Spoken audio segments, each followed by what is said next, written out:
another remarkable speaker today. Many of you know Brigadier General Greg Young. Not only is he an all-around good guy, veteran of our armed forces, and champion of our history. He carries the torch for the 48 Highlanders, in particular the 15th Battalion Memorial Project. 15th Battalion, one of the most unique battalions from the Great War, and there's probably nothing that the General doesn't know about the 15th Battalion, and he's unearthed so many layers and shared with us that otherwise would not have been known. And we're going to continue today with General Young and Hill 70.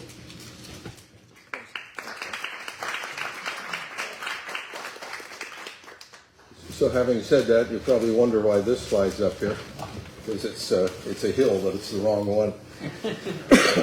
I can't remember which meeting it was at, several meetings ago, when I gave a brief update on the memorial that was being erected at Hill 60.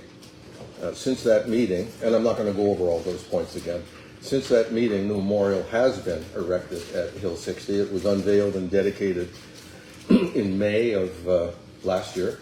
Last year? No, pardon me, this year. And it finally brought something to Hill 60 that's been missing. No big, huge battle there.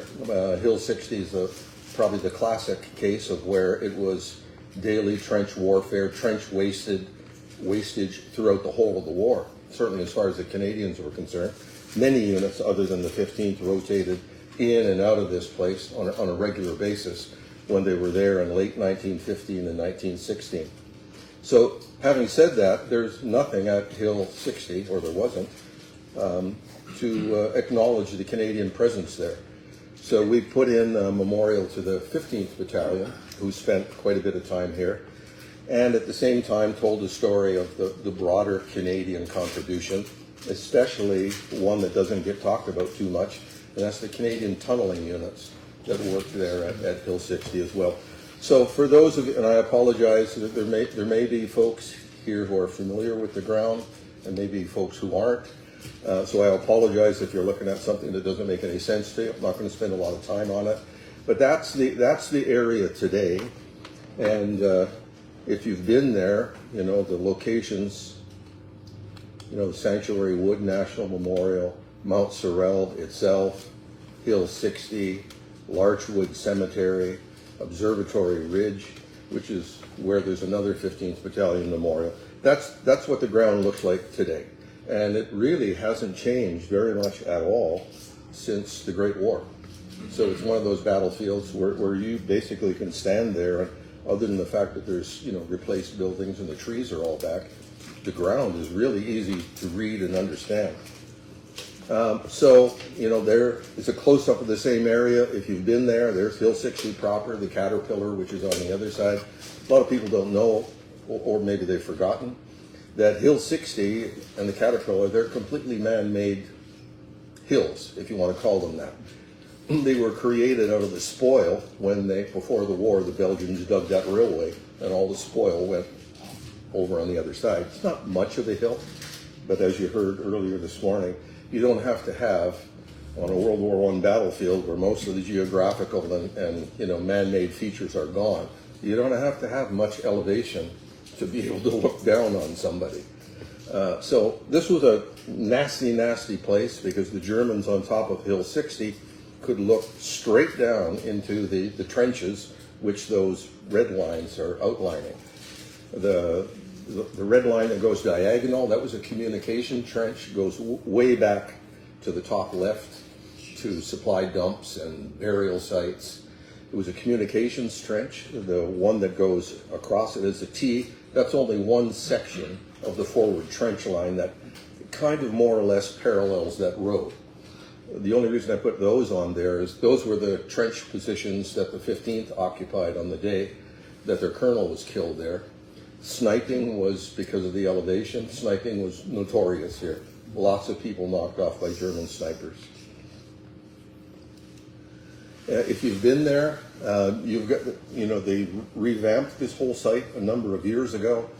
So you've got existing memorials there already to British and tunneling units. So if you're standing in front of that memorial that's in the center there, and you turned around and looked the other way, that's what you'd see.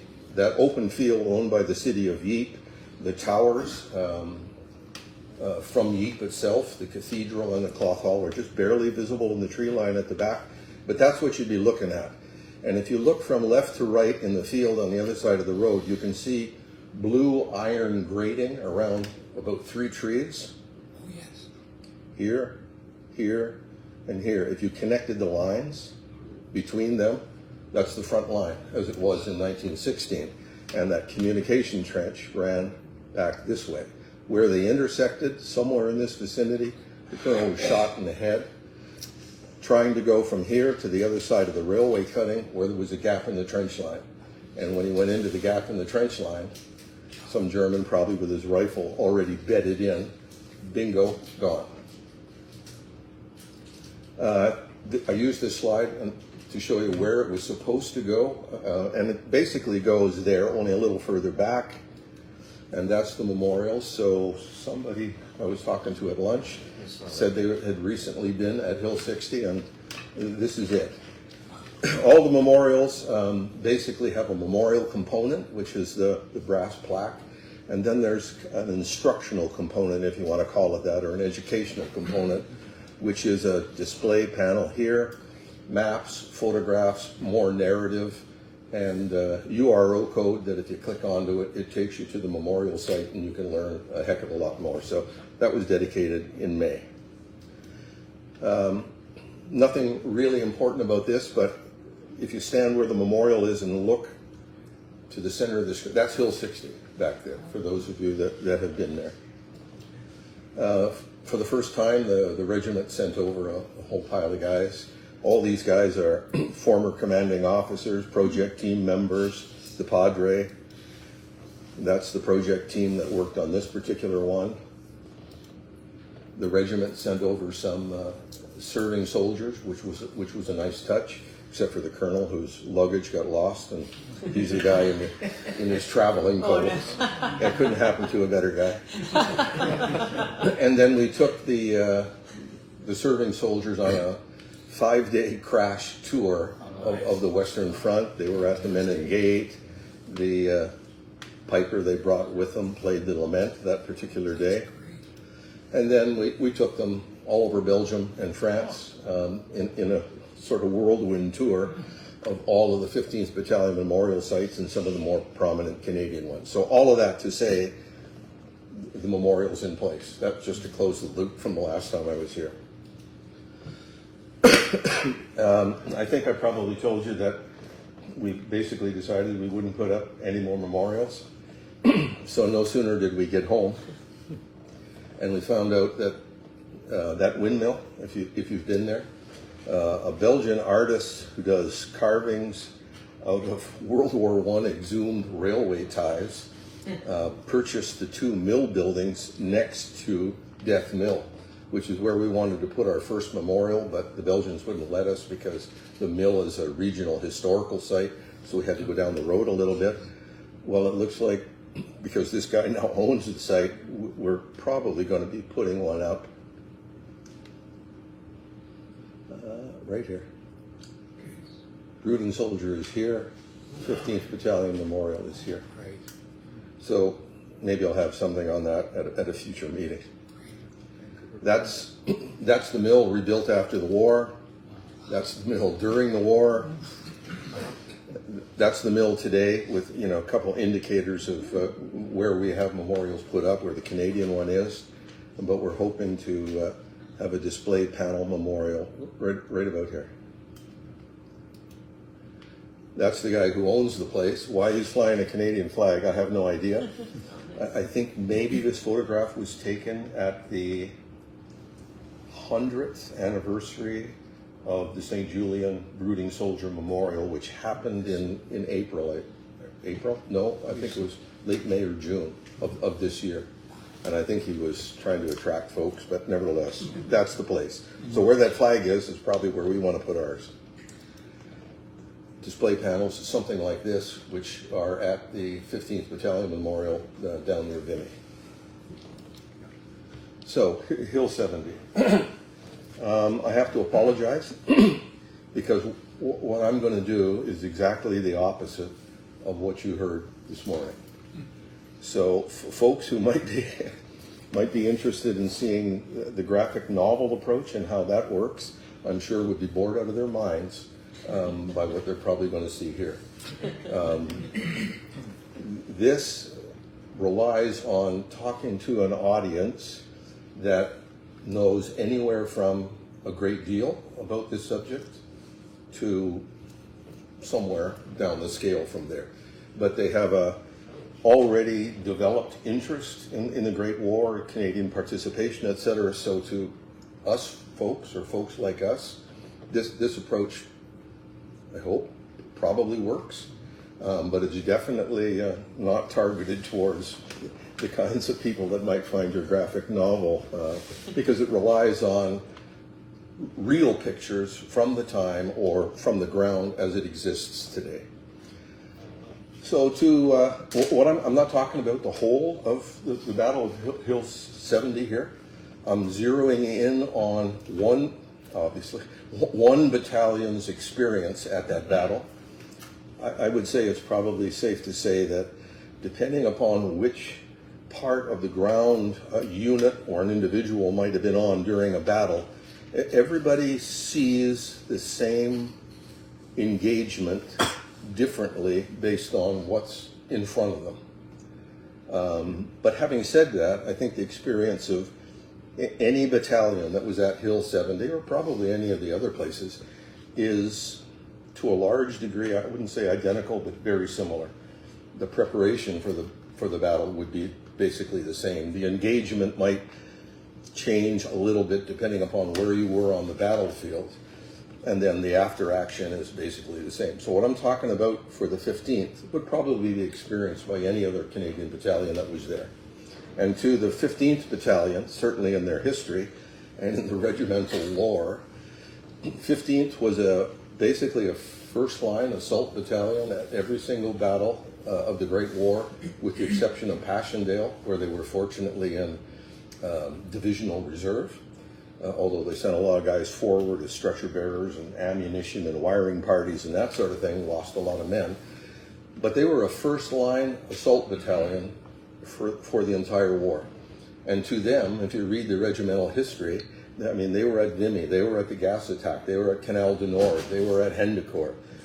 Hill 70, for some reason, is, I mean, you can figure out why once you read the history, but Hill 70 to that battalion was where they thought they performed the best, which is ironic considering nobody covered much ground in that battle. The idea wasn't to break out into green fields. They had very specific objectives, and they didn't cover that much distance, 1,500 yards at the most. Now, again, I apologize, but this is the hill today. If you're looking at a Google map, which is what this is the area that Hill 70 took place in. The actual battle took place right over here. And I'm shaking a bit here, but you're talking about an area something like this. This area back here, in military terms, we'd call it the assembly areas. Rear areas, ideally out of range of German artillery, where preparation for what was going to happen up here took place. So towns like Herson-Coupigny, Mazingarbe, Bully, Noailles-Mines, units would be in there in the lead up to the battle, doing everything that needs to be done to prepare them for a specific engagement.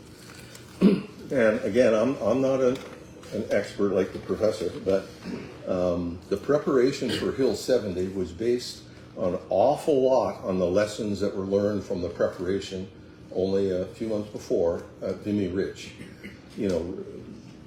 Topographical models, practice ground, practice trenches, building up as much support from all arms as possible to make the infantry's job that much easier.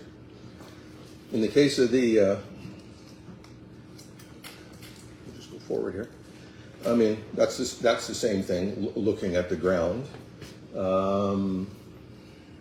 So here we are here, in the battle area. The 15th is concentrated right here in what's known as Bois Hugo, or Parc des Citistes today. Some of the original force is still there. And for those of you that have been there, that big monolith, Hill 70 Memorial, is right down here. Having worked with the guys who were on that project a little bit at the beginning, they had intended for that memorial to be at the second roundabout, which is right about here.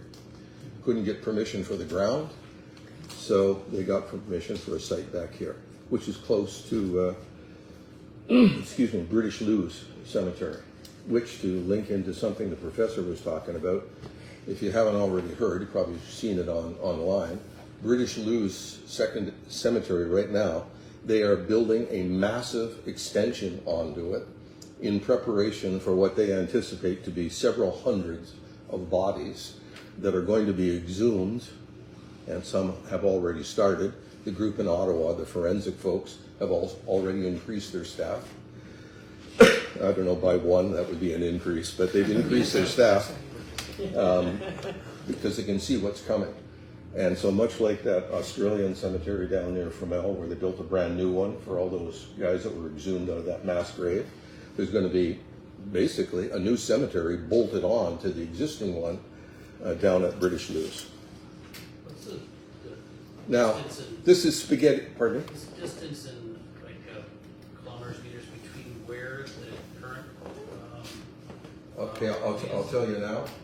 Most of these were left in Afghanistan, so you got to speak up. Okay, so just to understand, picture the distance. So the distance from where the battle took place to where the monument is right now.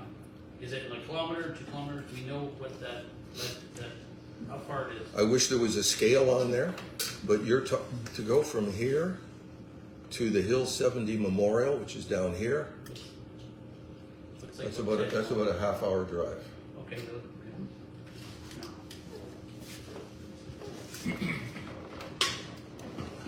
Now, this spaghetti junction, I'll apologize for, but I only put it on here. You can read the text. I'm not going to read the text. The lead up to the Battle of Hill 70 started the previous month in July, with units being moved into various towns and locations in the rear area to start their preparation. As far as the 15th Battalion was concerned, if you can follow that around, follow the lines and match them up with the descriptions of where they were. And before I go there, this is also a good illustration to show you how much ground by foot an average infantry battalion would be moving around in a limited amount of time during the war. I mean, getting moved around by train or bus or truck was probably the exception to the rule. So there's an awful lot of route marching going on here. So the 15th Battalion arrives in Mazingarb, which was supposed to be a rest and preparation area. While they're there, they do a trench tour forward at Hill 70. Trench tours usually last anywhere from 4 to 5, 6 days, depending upon what's going on. That's their first look at the ground. There's no coincidence that battalion has been moved up there in advance of the battle to get a look at the actual ground that they're going to occupy, or they're going to occupy as their start line in about a month. They come back from there, and then they start a series of moves all throughout the area where they're going between resting, training, and preparing for the battle. When they were down here, just a little to the east of Herson-Kupigny, that's where the main preparation for Hill 70 took place. So you're talking about, it's amazing that this is 100 years ago, and yet what they were doing there would be familiar to anybody serving in the Army today in terms of preparation. The orders that were being issued, almost identical in terms of headings that would be covered and things that troops would have to know about when they went forward. But they had access to everything from, you'll see some, they had access to aerial photographs. They had access to intelligence maps that had been produced. It looks like a trench map, but everything that's on it is pure information gleaned for intelligence purposes. Where prisoners were captured, what did they say? Someone was shot here. What was seen here? So they're building an intelligence picture of what the troops need to know before they go forward. There's what they call practice grounds, which is areas selected because it sort of looks similar to where they're going to go, and they can practice their section tactics and platoon tactics there. They talk about plaster models of Hill 70 being built so that guys could familiarize themselves with the ground. And all of the support arms start to come in. I forget who I was talking to, Mr. Garfield here, I guess at lunch. Your interest is in aircraft. Bringing in strutter aircraft that were going to be used for aerial reconnaissance, spotting German batteries, German movements on the ground. Newport flight was brought in and positioned up here at, where are we? Mazingar. Their task, shoot down German observation balloons over Hill 70, and something that I found interesting, because having watched the Blue Max, or whoever said they liked that movie, this Newport flight was tasked with ground strafing collections of German troops, tramways, rail lines, anything that they could spot that was worth shooting on the ground. Virtually every type and caliber of artillery, from howitzers from small to large, field guns from small to large, some of them naval guns brought in on ground carriages. All of this is brought in. Levens projectors, if you know what they were, firing 5-gallon canisters that could be filled with gas, if you wanted to put the gas in it, but they use a lot of them filled with oil. That would be fired, ignited, sort of like a flamethrower, but their principal use was creating smoke screens. 15,000 canisters were brought in for this particular engagement. So everything starts to build up. And the closer they get to D-Day, which is the 15th, they make their final move forward towards the front lines on the 13th. And the front line kind of looks like this.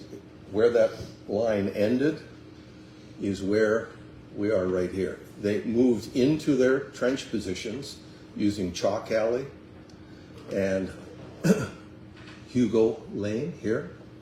And the 15th occupied 1, 2, 3, 4, 5. This was their front line position or their jump off position. And the battalion's basically tasked with going this way as far as they can, and as far as they can is, you see it on another map, about here, which was called the Green Line. And between there and there, there's no man's land. There's a mining complex called Puy 14 that they were tagged to capture. And then the ground from here to here, and you can see it outlined, was a forest known as Bois Hugo. I think the professor mentioned that in 1915, huge amount of fighting going on here. And in this area here, and in Bois Hugo, the Brit troops got the living crap kicked out of them, especially the Highland units.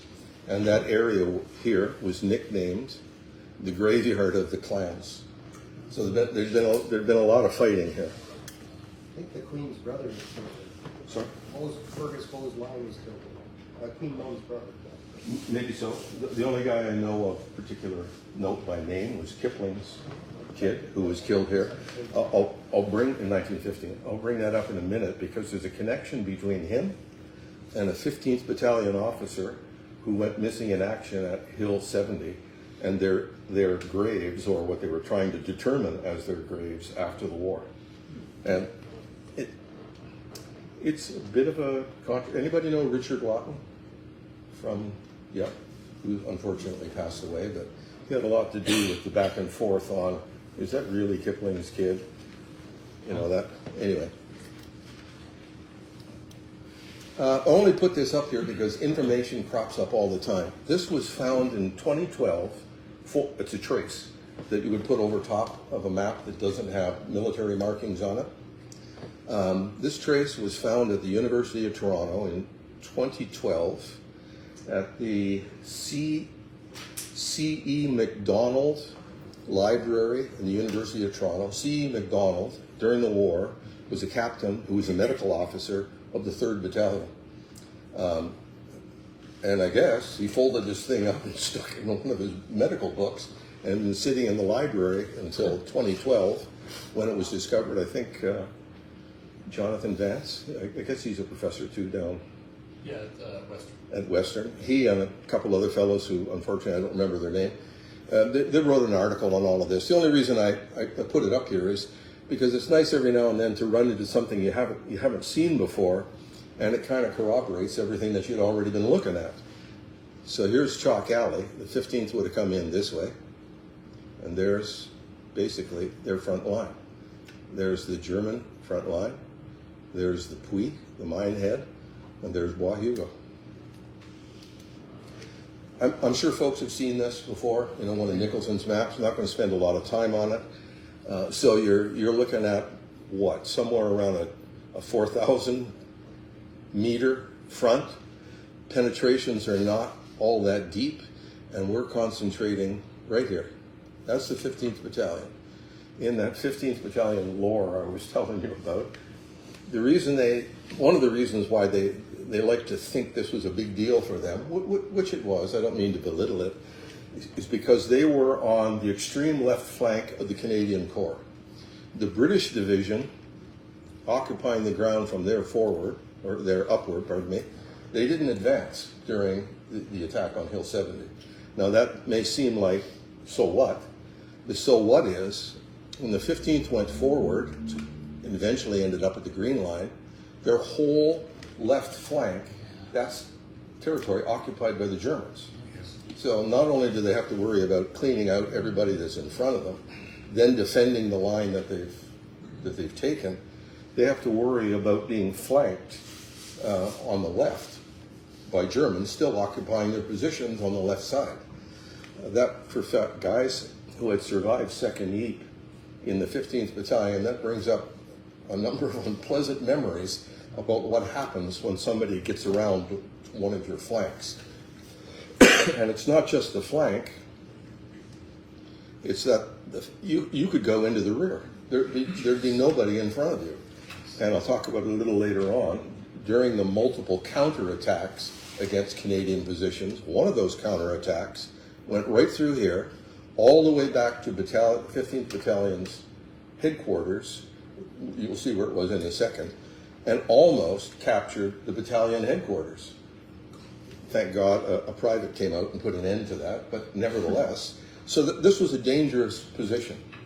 And they like to think that Curry picked them because he knew they were, a reliable battalion, et cetera, et cetera, et cetera. But again, I'm thinking it was probably just where they were on the schedule of trench rotation. That's a close-up of the 3rd Brigade's area. So it's 13th, 15th, 16th assault battalions, and the guys who drew the short straw, the 14th, were held in reserve. So you're talking about Hill 70 itself being right about here.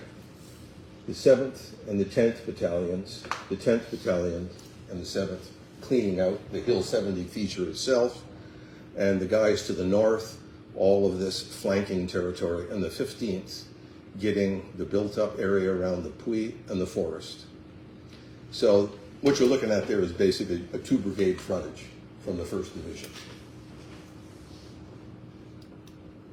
That simplifies things a little bit if you don't like looking at those tactical maps. But there's basically the 3rd Brigade on the 15th of August. Task, there's the Canadian line. Take out the German front line. Take out Puy 14. Take out whatever is between Puy 14 in Bois Hugo as far as the Green Line. So the report lines, blue line and green line. There was another one called the red line that kind of went down that way. but didn't affect the 15th. I'll stop here for a sec because you'll see it in a minute. Part of that preparation I talked about, I'd like to think other battalions did it too, but I've only ever seen these documents connected to the 15th. The 48th Highlanders Museum's got a load of stuff. I think the 15th Battalion guys were anal. They must have saved everything they ever wrote, drew, etc. And a lot of it is not in the Library and Archives Canada. And I came across a folder there of what I would call, in the modern army, SITREPs, situation reports. It was about 8 of them on a 8.5 by 14 sheet of paper. They mimeographed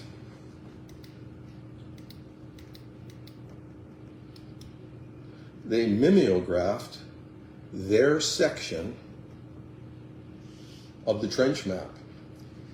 And on the left-hand side, they had all these spaces that were to be filled in. Timings, who's sending the report, activity, etc. These blank forms were issued to every company commander and every platoon commander.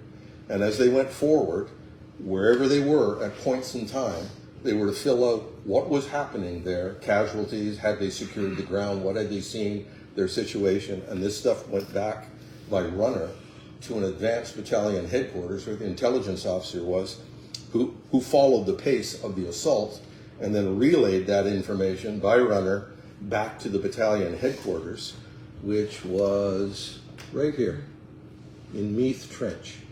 So that German patrol I was telling you about, they came all the way around the flank and came down Meath Trench before they were spotted and dealt with. That's just a close-up of the ground today. So if you've been there, and I talked to some folks who have been there, you know, you'll recognize it. There's the Puy. There's an immense chalk pit quarry here. Chalk pit wood is back here where the battalion headquarters was. That's the second roundabout. The big Hill 70 memorial was planned to go right here. They didn't get permission for that ground, so they had to go elsewhere. The 15th Battalion memorial, you couldn't pick a better location, is right there. It is literally right on the ground that battalion walked over on the 15th of August. This thing that you can't see is the French federal prison that was built there. I forget how many years ago, and a lot of bodies were exhumed there when they did work on that thing. For folks who have been there, I think I was telling you, Glenn, I was there in 2018, really disappointed. This was always a big, what would you call it, mall, retail area, but it's extended out to here. So unfortunately, when you're standing there and looking around, it kind of loses some of the, geez, I didn't know they had a Tim Hortons. But I mean, it you know, historically, access, all that sort of thing, it's great. And there's the Hill 70 Memorial Site down here, Lewes British Cemetery. You can literally walk to it, just a little further over this way. Is that an airfield to the north? Yes, this is Bennyfontaine Airfield. It looks like a grass 15th would have walked over. It wasn't an airfield back then, but. And Bennyfontaine actually owns. This is within their municipal area, so when we dealt with them, they're the ones that supported us putting the memorial there. Just another shot of the trench map, so you can continually relate it to the ground that the unit was walking on as it appears today. That is a aerial photograph the battalion would have looked at when they were down there, Herson Coupigny. Okay, this is the ground you're going to go over. This trench section right there is this trench section right here. So you can clearly see the Canadian line. You can clearly see the German front line. There's no man's land. It's all blown to crap, pardon my English, but there's Puy 14, and there is, or what's left of it, Bois Hugo. So blue line is roughly about here, green line is roughly about here, and the ground they had to cover is roughly about 1,500 yards, which in the scheme of things is not that much really, but given what was going on, I'm sure it was. Somebody's shooting at you. They also had access. These photos come out of the 15th Battalion War Diary. So this stuff, platoon commanders and company commanders would have had a look at before the battle. There's Bois Hugo.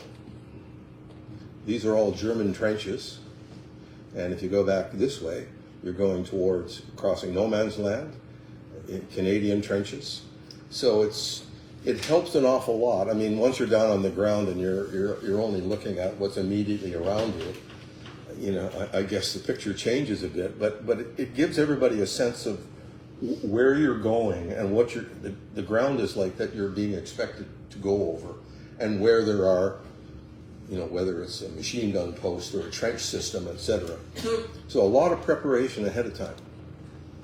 These are the situation reports I'm telling you about. When I saw these, I don't know if anybody's, I don't know, Professor, if you've done any research with other battalions.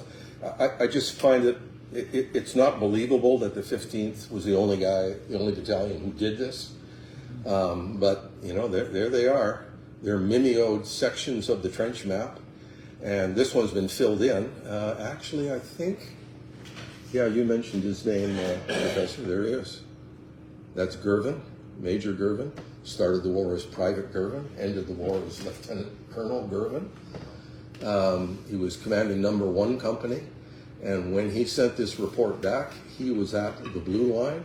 It was 5:15 a.m. And that would have put him right where he said he was. That's him penciling in where his company was at that point in time in the battle.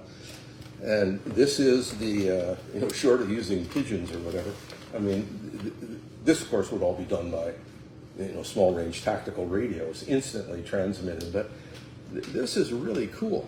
I mean, they were really thinking ahead, and information in a battle to the battalion commander is critical. He has to know what's going on. Time to put the reserves in, not reserves. This is terrific stuff.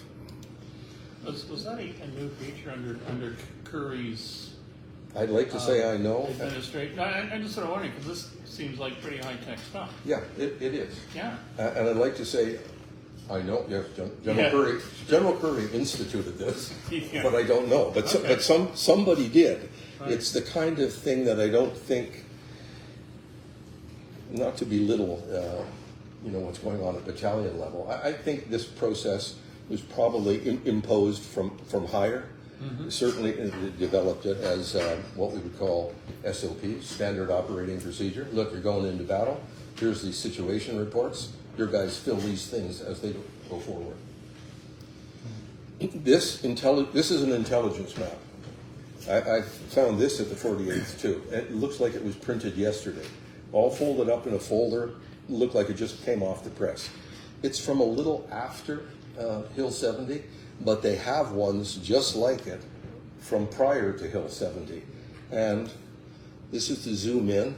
This is the kind of information that they're collecting from their frontline troops on what's happening in front of them.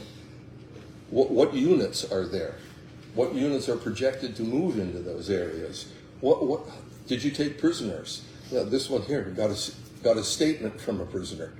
Prisoners captured here. Enemy soldiers killed. I mean, so all of this is being collected to build a picture that's going to go into the operation order that's going to start at division and come down to brigades and go from brigades to battalions.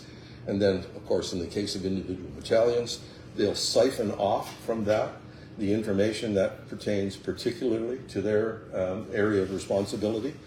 And, you know, much like the aerial photographs, a picture starts to build up of what you're going to be dealing with. So all the units produce these things, but again, I find them amazing in terms of how similar they are to current standard operating procedure. This is about a 15-page battalion operation order made by the battalion. They took all the information that came down from higher headquarters, siphoned it down to what they need to know and what their battalion commander wants them to do, right down to laying out the order of attack. How many companies forward? What tactical positions are they going to take? What are their roles? And then, of course, for supporting arms, everybody knows what they're looking at there.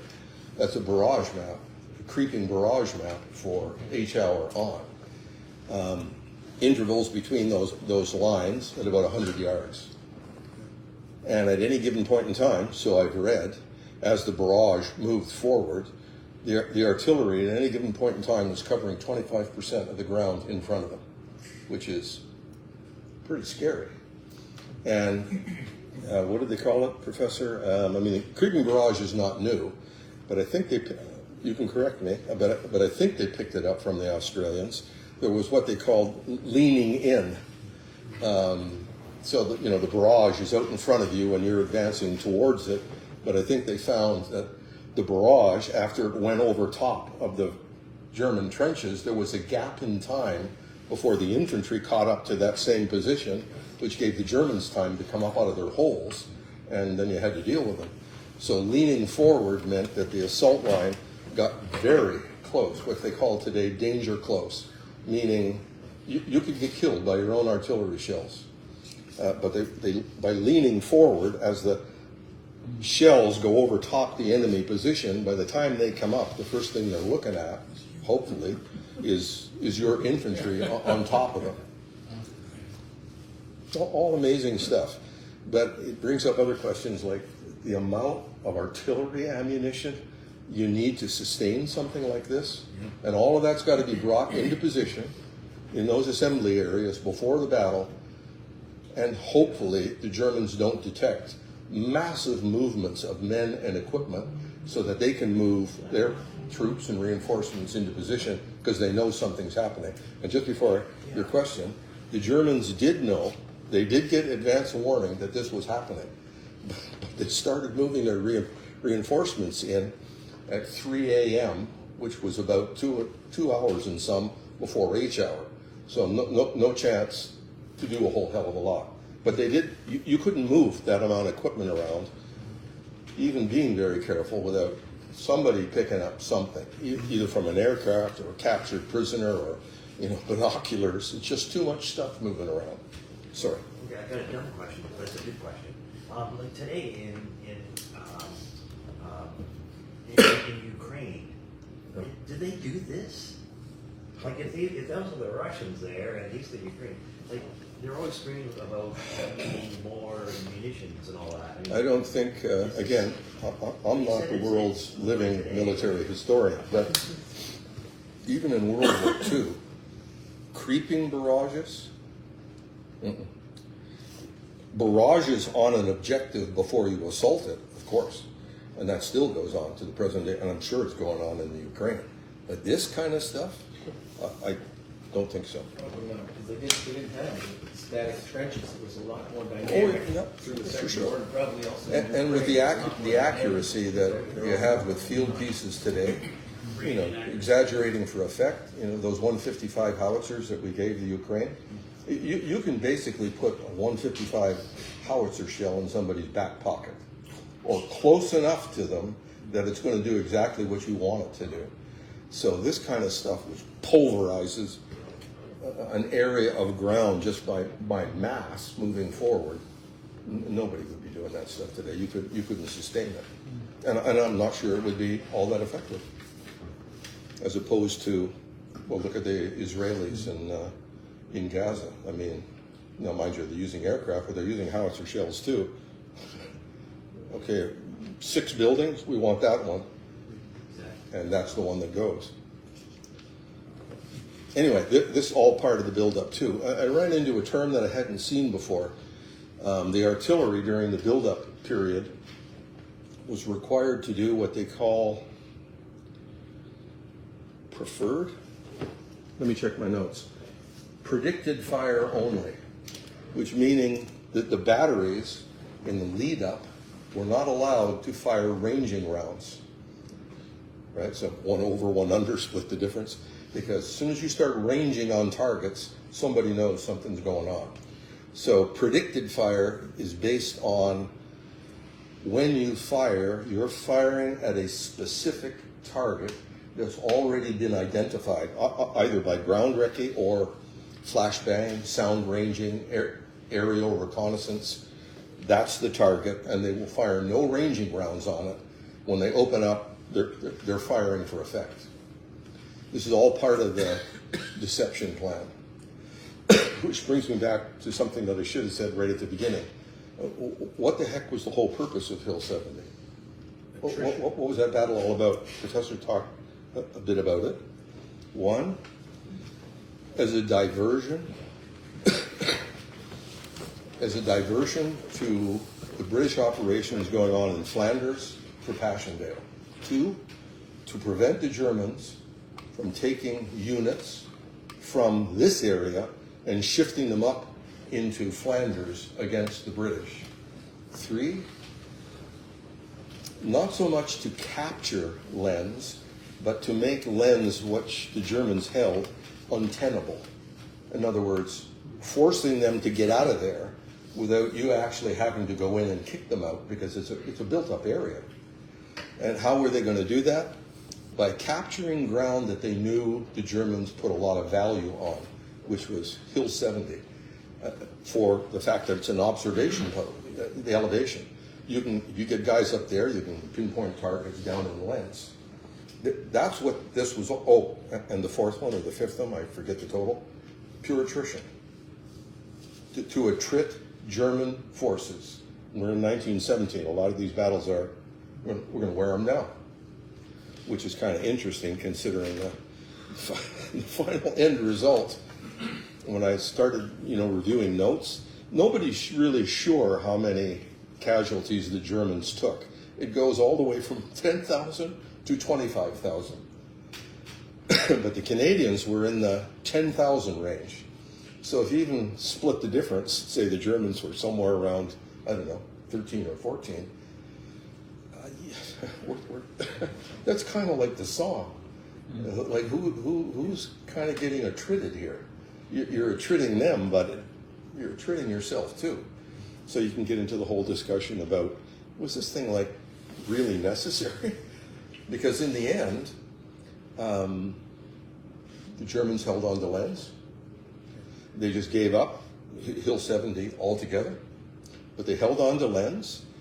They only managed to transfer 2 divisions up to Flanders, as opposed to what I've read where the intent was for 5. So, okay, I guess they helped the effort up in Flanders a bit. But this is a pretty costly battle. It's a, how would you word it? On the ground, it's a tactical success. Strategically, I don't know. There's a little bit of discussing that has to go on. How many counterattacks did the Germans put into Hill 70? I've read, like for the whole thing, Yeah. Professor, I've read up to 21. Wow. The 15th Battalion alone faced somewhere between 6 and 7, depending upon how you read it. There was no doubt that up here on the hinge, where the 15th Battalion was, and again, that's why the 15th likes to think Curry picked them, right? Whoever was holding that hinge up there was going to get whacked pretty hard. The Germans aren't stupid, right? This is a exposed flank that they control, and the whole, this is a deliberate attack, what they call a set-piece deliberate attack. There's no flanking going on here. You're just going straight forward. So if you can find a way, which is pretty hard in World War I, a way to get on somebody's flank, and you're in the rear, oh man, that's Chaos City. So that top hinge was pretty important. Every type of howitzer, these are all howitzers, that's 11's projector up in the top left. Every type of field gun, even naval ones mounted on ground carriages. The Canadian Motor Machine Gun Corps, I forget the actual number, I read it again last night. Something like 128 machine guns mounted on those things, driving up and down the Canadian line, firing into German positions using indirect fire, which is, guns on maximum elevation, just dropping rounds in much like an artillery piece. And we already talked about the aircraft. These guys for ground strafing and balloon busting to take away some of the Germans' eyes on the ground. And these guys doing aerial reconnaissance. I mean, some of the stuff that I read about this, pilots flying, relaying to ground by wireless. I saw this, I saw that, I saw that. and then the ground relaying to them where they wanted them to go and take a look at a target by laying out big whitened canvas sheets with the code reference of the place they wanted them to go to. So the pilot flying over looked up, go to the corner of Yonge and Bloor, and away you go. So it seems kind of Stone Age, but it's not really. Sorry, I might be making a geek point, but I've always known this lower shot to be of a night fighter in home defense against Zeppelins. But did they actually use those in this area? This is called a comic. It's These guys were used for, from what I've read, Yeah. these guys were used for balloon busting. with the upper fragments. I didn't know that. Okay. I'm not an Air Force guy, but these guys were balloon busting, taking on German aircraft as well, fighters, ground strafing, that kind of stuff. And these guys were more the eyes on the battlefield from above. Now, this is, sorry, Yep. go ahead. Going back to the motor machine guns, I really hope that there's a lot of extra shields. Like, holy crap. You could, That looks nasty. if you took that photo and jumped it up to now, or certainly in Afghanistan when I was there, machine gunners exposed on the turret or the upper level of vehicles, Yeah. it's a problem today too. Wow. You can try to put gun shields around them, but at the end of the day, somebody's standing in that turret with a good part of his body exposed. And if there's something in front of them, it might stop some small arms ammo, but that's about it. Wow. But if they're firing at maximum elevation in order to lock Yeah, they're- rounds in, then they'd be well back. Yeah, from what I read, they were firing indirect. That's a sniper. I'm not going to spend a lot of time on this, but this is the level of sophistication. In the op order where the colonel said, here's the companies, here's your job, here's your position, that's a schematic diagram of what it looked like. So when they, over the top and went through no man's land, they're attacking, which isn't unusual, they're attacking with a 2-company frontage.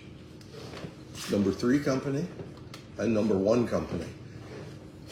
That's not unusual. And you usually had the 3rd company following along in close support, and the 4th company usually held back in reserve. That's kind of what's going on here. The only unique thing is all 4 companies are moving at the same time. Nobody's waiting to be called up. The depth company is number 2. They've got elements in support, and they've got elements in close support. Moppers up, that sort of thing. And the companies are all given a task. When you reach the blue line, you stay here, the next company passes through and goes to the green line. And the moppers up, they clean up everything that's been left behind because the guys in the assault company didn't have time to stand there and beat somebody to death. So it's kind of sophisticated stuff. And although it looks like a straight line, I'm not sure we're going to see another map. The 15th Battalion actually had to do a tricky maneuver because up on the flank, coming down into the battle, they had to go straight forward until they reached the blue line and then do a bit of a diagonal shift and go in another direction to reach the green line, which doesn't sound like a whole heck of a lot, but if you've ever tried to tell guys on the ground when there's a whole lot of crap going around your head where you actually want them to go, that's hard. These are just some photos relate back to some of the earlier slides. This photo was taken down in that preparation area near Herson-Kupigny. While they were down there, the new corps commander came down to visit the battalion. I'm sure he visited other battalions as well. Oh, sorry, I didn't mean to block you there. And there he is with Colonel Bent and 15th Battalion marching past. So we do get some neat photographs. No photographs of the actual battle, really. Preparation, after the fact, that sort of thing. And then you have to, with the graphic novel, fill in maybe what you think the fighting was like. Greg, have you ever tried to match that photo with the modern day? Sorry? Have you ever tried to match that with a modern day Yes. photo? Yes, I've gone up and down the road between Hearst and Coupigny and back towards the front. I don't know how many times looking for that building, Yeah. which has got a cow head on it, which I assume was a butcher shop. Never found it. But hold on to that thought because it happened in another photo. When they were in Brady, before they went forward to the trench line, so we're now talking on the 13th, talk about a lucky draw. The battalion headquarters was hit by a German artillery shell, and not a single guy was killed. Which, I mean, if you think about it, if they'd have actually knocked off all the people who normally hang out in battalion headquarters, on the eve of a major operation, that would put a little kink into your plan. While they were at Noël-les-Mines, one of the other areas that was on that map where all the lines were going around, I like to think, but I don't know. This is probably, there's a series of them here. For some reason, the battalion took a whole bunch of group shots. This is like days before the battle. I'm not sure whether, okay, let's just get our picture taken, or was it, maybe we'll take a bunch of pictures because a lot of us are not going to be around afterwards. I don't know. Probably a traveling photographer. Sorry? It was probably a traveling photographer, so. Oh, yeah, he's yeah, pretty great, yeah. so he's- Yeah, I have no doubt. He has a, is that a backdrop or is that a wall? That's a wall. I think it's a wall. Yeah, it's a brick wall. Well, the brick is on the right, but there are a whole series of them. Excuse me. And the battalion mascot there, who they brought with them from Belgium. Sorry. The picture of the Pipers, does your museum be able to identify those? You can identify every one of them. Because it looks like my uncle's in the Last back name? row. Last name? Anderson. Yes, there was a Robert paper number. Smith Anderson. I don't know if he's your relative, but Well, I know he is my relative. I just wondered if he was, you know. Can you point him out? Yeah, Could be. I think he's like the back row in the middle. The tall fellow? this guy, The tall fella. this guy, and this guy are brothers. Those are the The McDonald one brothers. in the middle. This one? Yeah. If you've got a photograph of him, I'll give you my email. Send it to Yeah. me. We'll see if we can match it up. Yeah, Maybe it'd be he's your. kind of nice to put names to. Yep. We can identify the vast majority of all these guys. Piper Newlands, Piper Keith, there's Gervin, there's Bent. The McDonald brothers are here and here. We can identify most of them. Sorry. No, that's fine. Thank you. Were you able to identify any white soldiers in that shot? Because one in the second row behind one personnel is kneeling beside the drummer. This guy? Yeah, just right there. And so the question was? Is he a white soldier? Because some of the pipers and drummers. I'd say probably not. Some of these guys are young men, but are they boy soldiers, 15, 16? No. That I can tell you for sure. The youngest guy in the 15th, who was killed very early in the war, as a matter of fact, he was their first casualty, a guy named Furland, he was 16. There were young guys but certainly not by this time, not here. And there's a whole batch of them. And there's the mascot. He survived the war, went back with the colonel and lived in Nova Scotia. A lot of the officers, I was talking with the professor before. A lot of the officers in the 15th Battalion, by this point in time, they've come from. Well, it's the same with all the units. Sure. They've come from other units. The original 15th Battalion, predominantly 48th Highland, was annihilated at Ypres. So, I mean, guys like Bent and the DCO, who was Forbes, they were from the 17th Battalion, Nova Scotia. Whole bunch of them. We can identify large numbers of these guys. One of the platoons, don't know which one. I mean, they are all young, hard-looking men. Fellow there looks Native American, doesn't he? Second row on the eighth honor. He looks. Which row? The This guy? Yeah. Could be. Don't know. To date, I only know of 3 fellows that served in the 15th Battalion who were Indigenous. Could he be one? I don't know. To be honest with you, I don't know who that guy is. Interesting. Yeah. This is one of the, go back to that map, you know, the platoons with their bombing section. This is the bombing section. All the guys with X's next to their name, they were killed later, Passchendaele or during the 100 Days campaign. So there's the ground they had to cover. Whoa, whoa, whoa, whoa, whoa. You're right, this thing's like, this is crazy. I'll go real quick. These are a lot of images to look at, I know, and you've probably seen a bunch of these before. Okay, so there's the ground they had to cover. Going across no man's land to Puy 14, the artillery bombardment, the oil canister shells, they crossed that in minutes, literally minutes. You're talking like 3 minutes, 4 minutes, like that. First obstacle they come across is Puy 14. These shots were taken at Puy 14 after the assault forces had gone by them, and the area was designated as an advanced dressing station. If you look right here, and you can read French, that says B Puy 14. What does Puy mean? Sorry, I keep interrupting. You know, so some of these images you're going to see link back to when Professor Cook was here, and he was talking about, you know, casualty treatment and evacuation. So I'm not going to linger on these. You guys would have seen all these sorts of things before. There's one of the reports. You've seen it before, but this is during the battle. This is Gervin again. And at this point in time, he is now at the green line. And there's his position. He reports what's going on. He's consolidating in the objective. 45 minutes later. 45 minutes later. They went from their trenches to the blue line literally in minutes.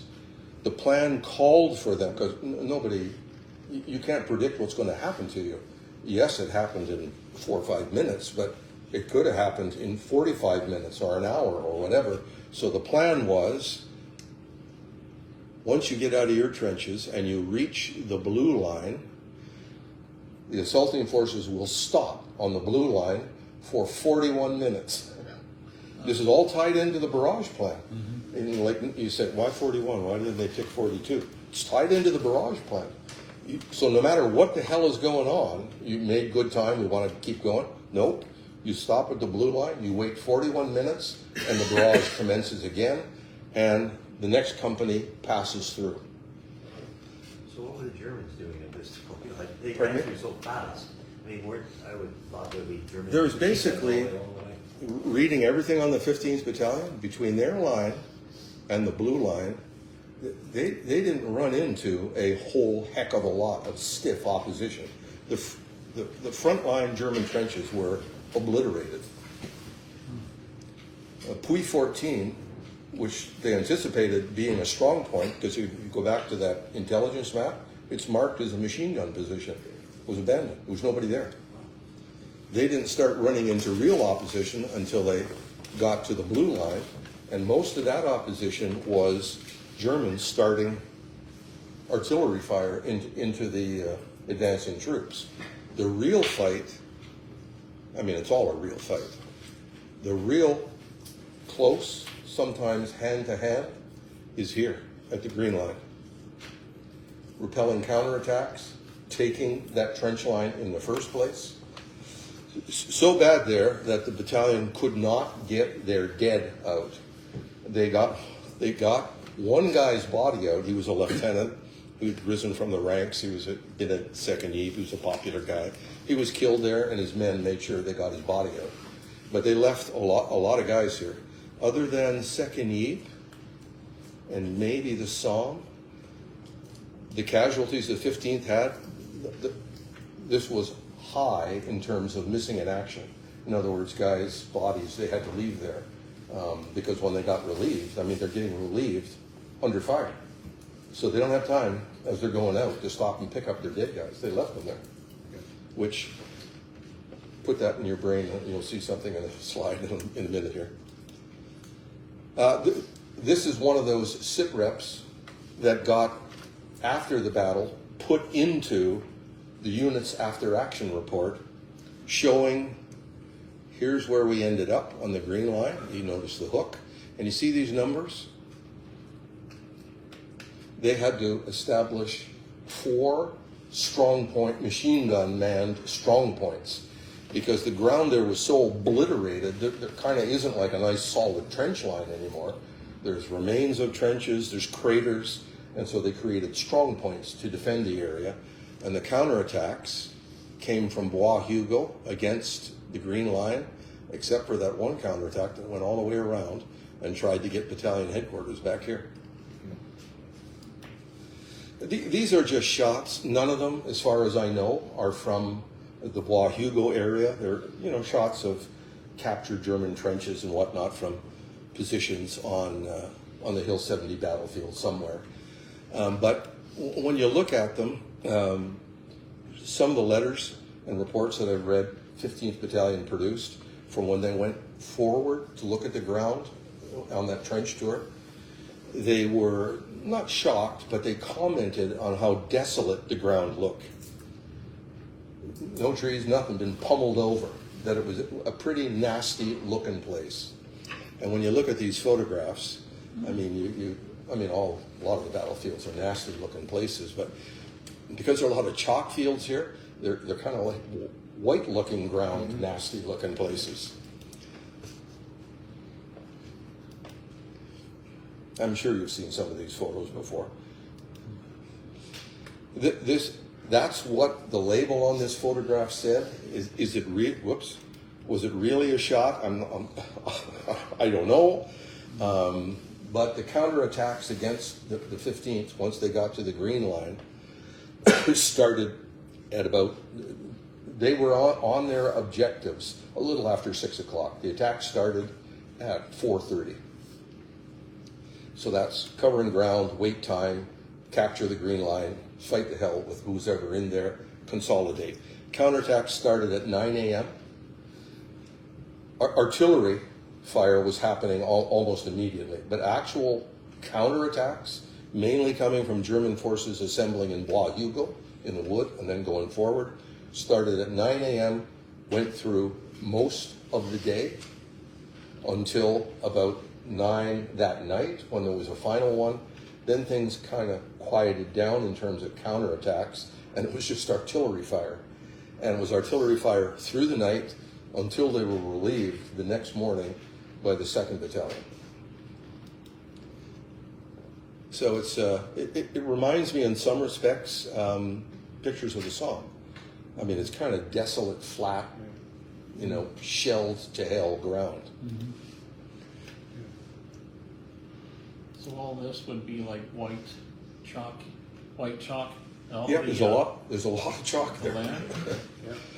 I think Professor Cook, I'm sure he used this photograph. It's pretty well known, but it was from Hill 70. German prisoners, again, numbers range. The one I've read most is somewhere between 12 and 1,500. 39 Canadians supposedly were captured, so that's a fair swap.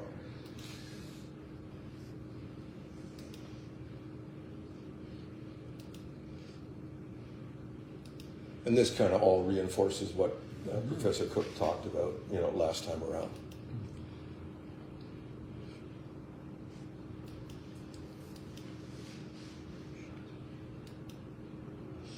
There's some happy lads.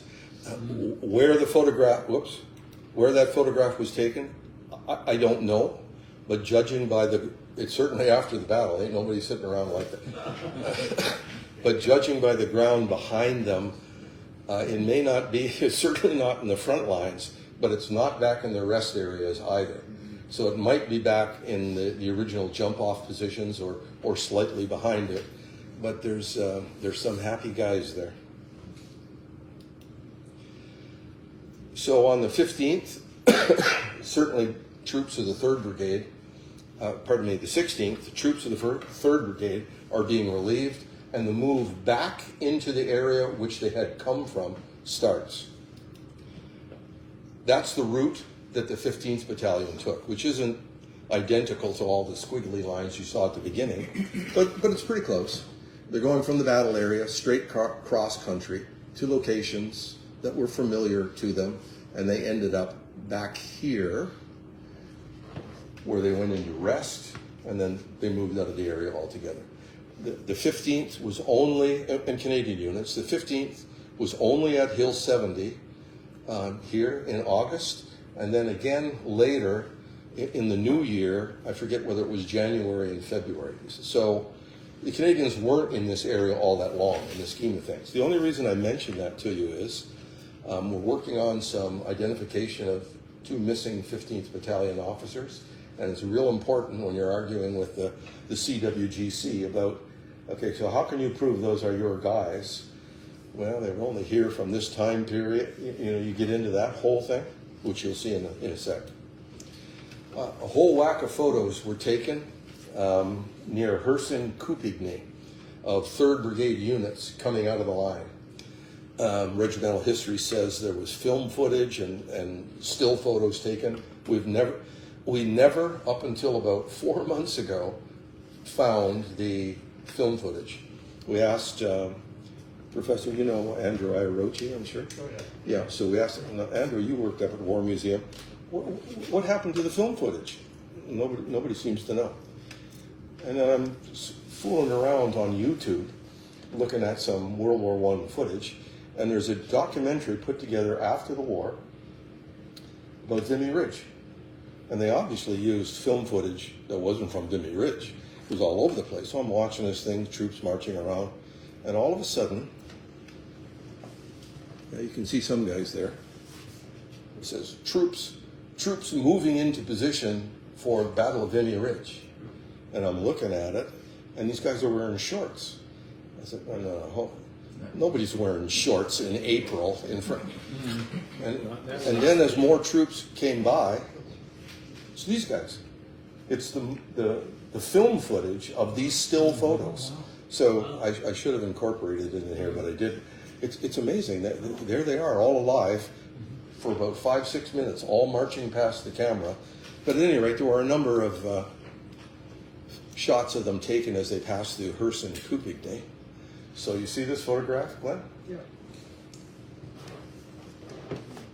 See that guy right there? That's Angus MacDonald. He's the grandfather of one of our project team members, who's a photographer for the unit called Ian MacDonald. So we went up and down that road, I don't know how many times, looking for buildings that might still be there that look like this. Until, see the road goes like this, it veers off, it's a Y junction.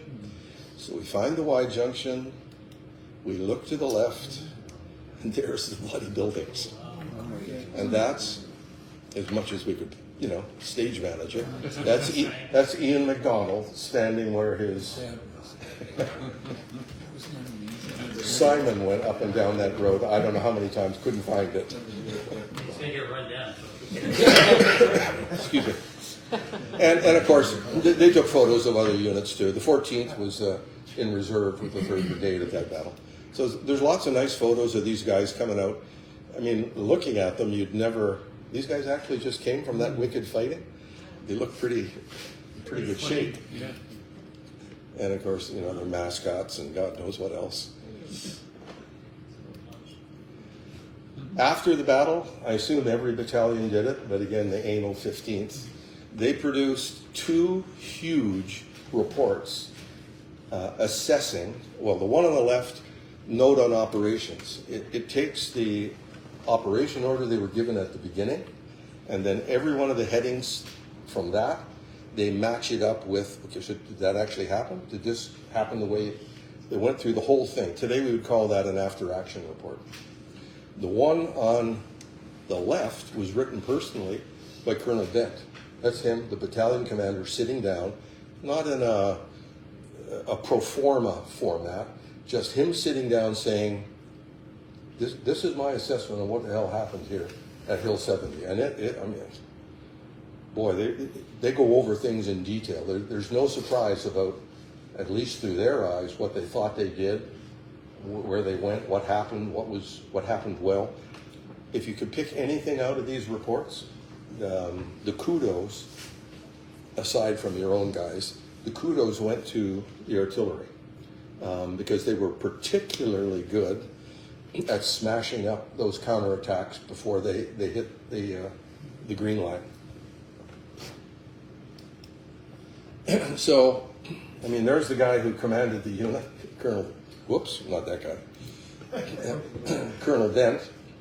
And I just extract, I mean, it's interesting to see how a guy assesses. And of course, if you did well, you want to give your own guys a pat on the back. But this is a big deal to him personally. It's a big deal to the unit. And the regiment today, of course, perpetuates the 15th Battalion. They sort of look at Hill 70 as a big deal for them. Which kind of brings up that question that the professor was talking about. How the hell come no memorial ever ended up at this place until, what, 2017? Because Hill 70 was a extremely well executed, set piece, deliberate attack. What they planned to do, they did. Lots of other guys had great comments to say about the Canadians as well. And some of them are, you know, I'm going to back up this one. I knew who I was placing on that left flank. It was splendid. So 15th, come on, hold on here. So 15th would look at that and say, yep, Curry picked us, and we did a good job, and he knew we would. Now, I wonder if when he sent the message out, you just changed the battalion.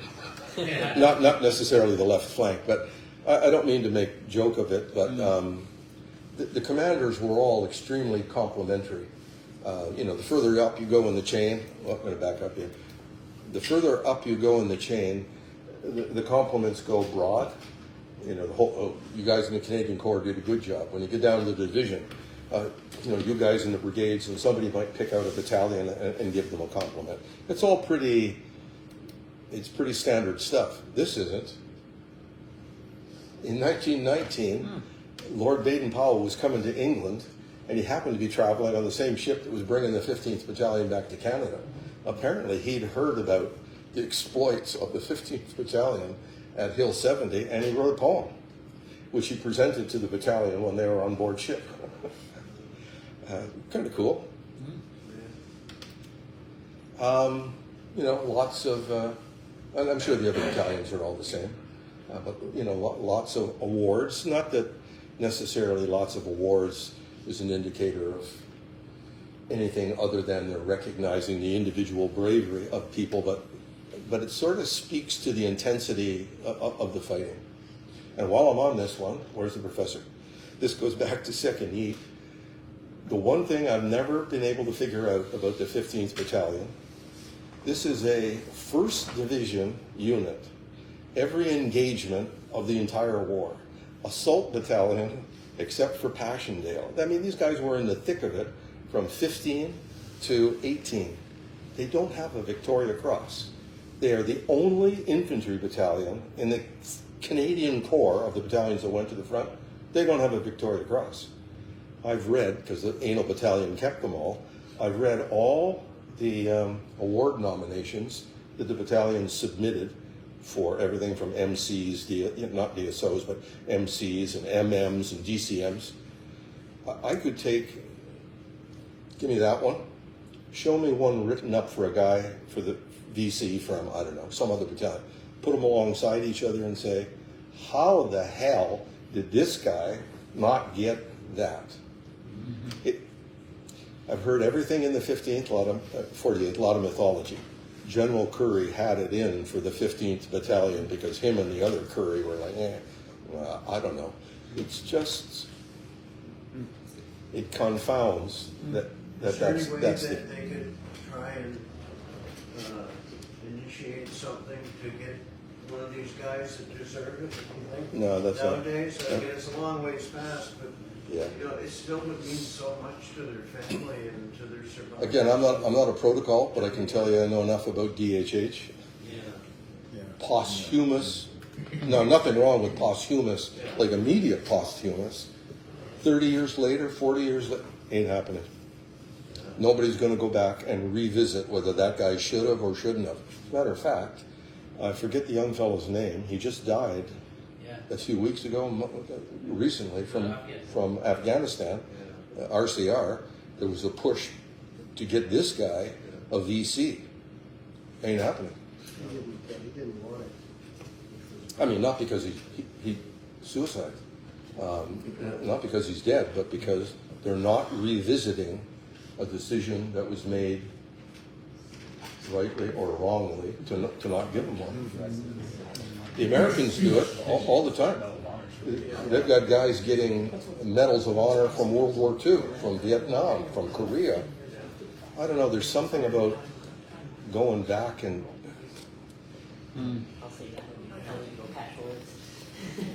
I think even the Australian, in an Australian test, maybe, I think they've had a couple, you might be able to tell me, but I think there's been a few revisited from way back. Well, I think, again, I'm looking at the professor here. Yeah. Oh, wait a minute, we got the military medal guys here.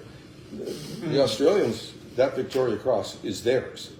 Oh, like The Victoria Cross in Australia now Yes. is an Yeah, Australian Canada, Victoria yes. Cross. That's right. So maybe they got different parameters and what they do with it. But okay, come on. Casualties for the battalion. I mean, it doesn't. Whoops, it's got a mind of its own here. It doesn't look like a lot, especially when you get down to 58 guys killed. Whatever that total is, 200-ish, 50 guys, casualties, wounded, missing in action, that sort of thing.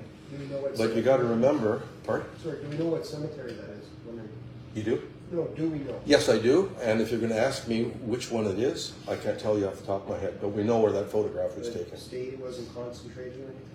No, that is a cemetery today. It's not a concentrated one after the war. Now you made me forget what I was going to say. No. Well, that number makes more sense if you know what the battalion strength was when it went into that action, because none of those battalions were up to strength. So approximately, you're talking somewhere a little over 600 guys up 10%. at strength when they went into the battle. And then you add those numbers on it, and that's a chunk of change.